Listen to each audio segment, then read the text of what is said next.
Welcome to Let Me Fix This. Enjoy the video.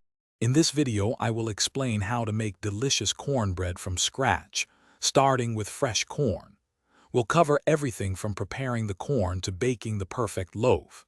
You'll learn how to select the best ears, efficiently remove the kernels, and transform them into a delightful meal. Get ready to enjoy a warm, homemade treat that's sure to impress your family and friends. Now that you have your fresh kernels, it's time to turn them into cornmeal. A food processor works wonderfully for this step. You'll want to pulse the kernels until they reach a coarse, gritty consistency. Adding just a tiny bit of water can help achieve a smoother grind, ensuring your cornbread has that perfect texture. This fresh cornmeal is the heart of our recipe. With your homemade cornmeal ready, let's mix the batter.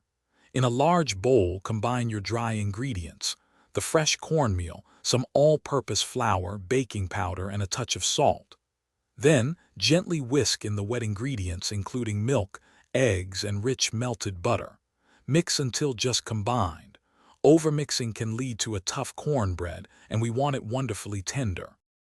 Finally, it's time to bake your masterpiece. Pour the prepared batter into a well-greased 8-inch cast iron skillet or a similar baking dish. Bake it in a preheated oven at 375 degrees Fahrenheit for about 25 to 30 minutes, or until golden brown. Let it cool slightly, then slice and serve this warm, comforting cornbread. It's truly a delightful homemade treat. Thanks for watching. If you found this helpful, don't forget to like and subscribe.